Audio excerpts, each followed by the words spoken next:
আপনার সন্তান কথা শোনে না, ভাই বেরাদার আত্মীয় স্বজন আপনাকে মান্য করে না, এজন্য আপনি ফজরের পরে নিম্নের আল্লাহর গুণবাচক নামটি 100 বার পাঠ করুন।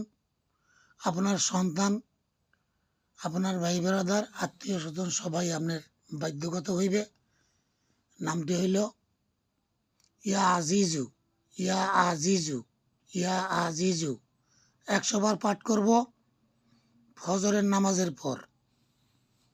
ইনশাআল্লাহ সকলেই আমাকে মান্য করবে, সন্তান আমার কথা শুনবে, বেয়াদবি আর করবে না।